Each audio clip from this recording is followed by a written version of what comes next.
SAER Emploi vous offre le magazine Bouger Vert.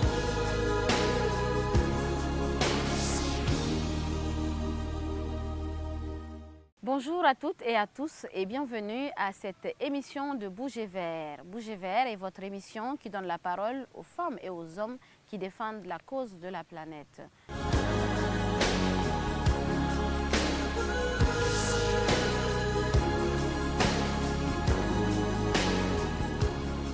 Ce numéro va porter sur la problématique du financement des projets climat.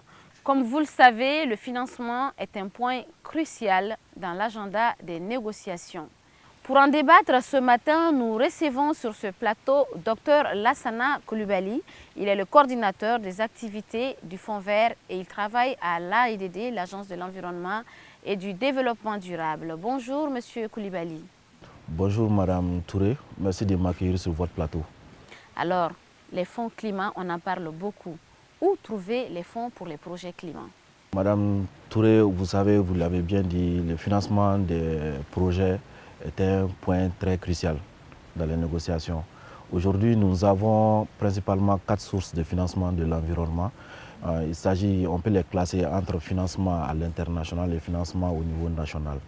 Et financement à l'international, aujourd'hui, nous avons ce qu'on appelle le fonds d'adaptation, qui finance les projets liés à l'adaptation au changement climatique, et le Fonds vert pour le climat, qui est le dernier né des fonds de la Convention 4 des Nations Unies sur les changements climatiques. Merci Monsieur Coulibaly. Nous allons poursuivre cette émission avec le grand reportage que je vous invite à suivre avec moi. La protection de l'environnement et le développement durable sont au cœur de la problématique de développement du Mali. C'est la raison pour laquelle la Constitution du 25 février 1992 stipule en son article 15 « Toute personne a droit à un environnement sain ». La protection, la défense de l'environnement et la promotion de la qualité de la vie sont un devoir pour tous et pour l'État. Les défis environnementaux sont énormes car l'économie ainsi que les activités humaines en général sont basées sur une exploitation non durable des ressources naturelles, entraînant une déforestation progressive, une dégradation continue des sols, la pollution des eaux de surface ainsi que la détérioration de la qualité de vie dans les centres urbains en raison du mauvais traitement des déchets solides, liquides et gazeux. À ceci s'ajoute la problématique des changements climatiques. Les changements climatiques représentent pour le Mali un très grand défi. Ils touchent et menacent déjà des secteurs clés pour le développement du pays: l'eau, l'agriculture, l'élevage, la pêche, les forêts et la santé. Ils aggravent la dégradation de l'environnement et remettent en cause les efforts du gouvernement malien pour la réduction de la pauvreté. Le récent rapport du GIEC évalue le coût du réchauffement climatique à entre 1,5% et 2% du PIB mondial pour une augmentation de la température du globe de 2,5 degrés Celsius. Afin de lutter efficacement contre ce fléau, notre pays s'est engagé depuis une vingtaine d'années dans la lutte contre les changements climatiques. C'est ainsi que nous avons élaboré les documents de politique et stratégie assortis de plans d'action, parmi lesquels on peut citer entre autres la politique nationale de la protection de l'environnement PNPE, la politique et la stratégie nationale des changements climatiques, les plans d'action nationaux d'adaptation PANA, la contribution prévue déterminée au niveau national, un cadre stratégique pour une économie verte et résiliente au changement climatique. Ces engagements ont été réitérés par le président de la République lors du sommet de l'Assemblée des Nations Unies sur le climat en septembre 2014 à travers 5 programmes prioritaires dont l'exécution nécessitera la mobilisation de plus de 500 milliards de francs CFA sur les 5 prochaines années, c'est-à-dire 2015-2019, et à la veille de l'accord de Paris à travers les contributions déterminées au niveau national pour un montant de 50 milliards de dollars US à mobiliser d'ici 2030.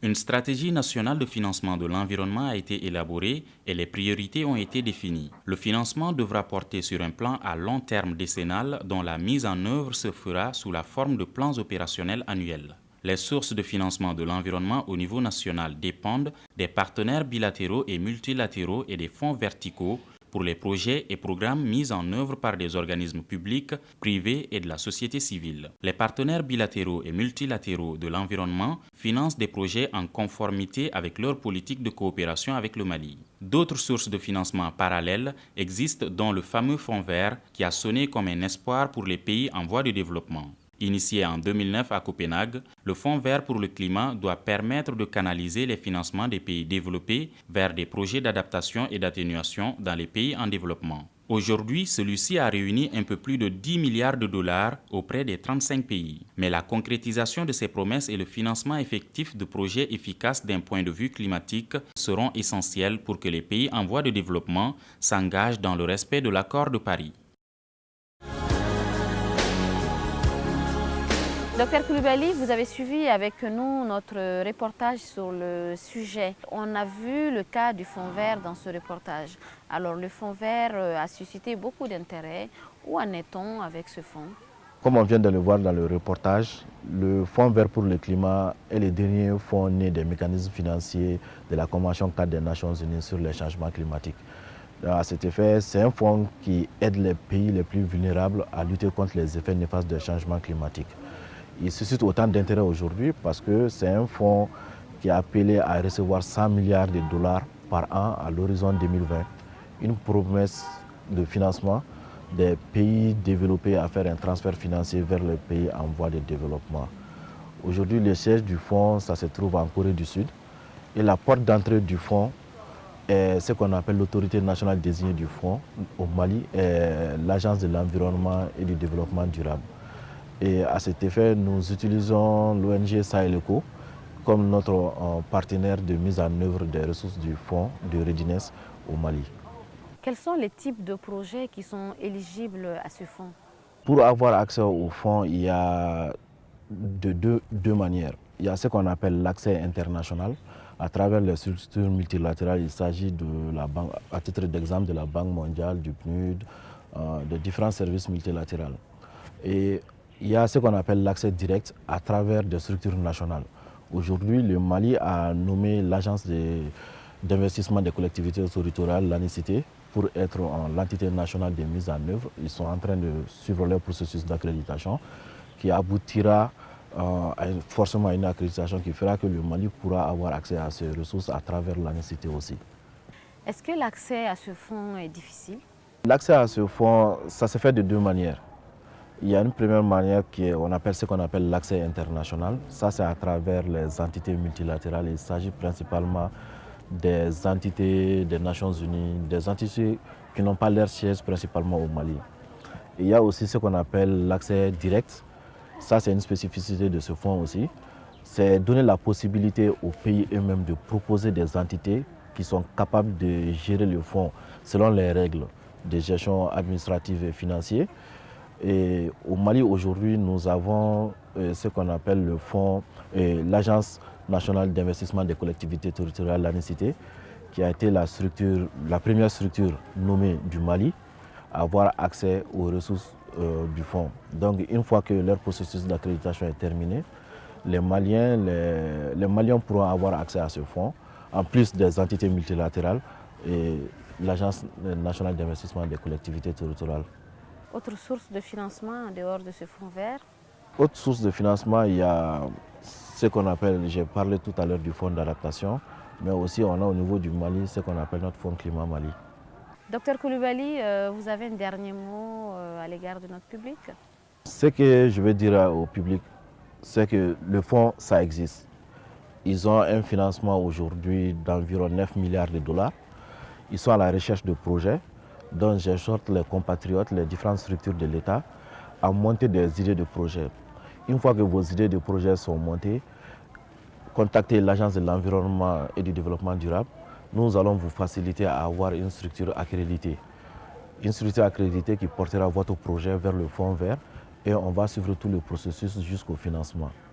Donc ça, ce sont à peu près les différentes étapes pour avoir accès au fonds aujourd'hui au Mali. Donc tout ce qu'on peut dire, que les compatriotes aillent de l'avant, qu'ils soient ambitieux dans les propositions. Merci Dr Coulibaly, nous vous invitons à suivre le geste écolo avec nous.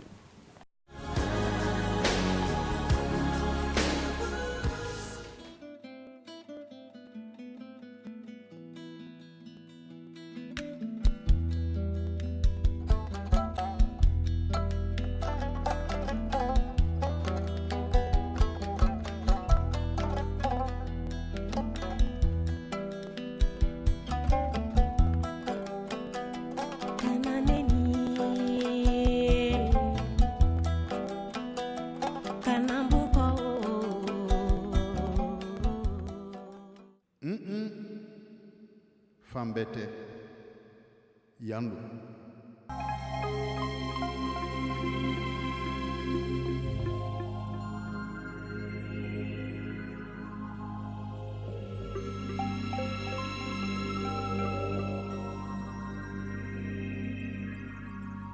Merci Dr Coulibaly d'avoir accepté notre invitation. Merci chers téléspectateurs, ceci marque la fin de cette émission. On se retrouve le mois prochain pour un autre numéro de Bougez Vert. Mais d'ici là, bougez vers les réseaux sociaux où nous attendons vos likes et vos commentaires. À très bientôt. Le magazine Bougez Vert vous a été offert par SAER Emploi.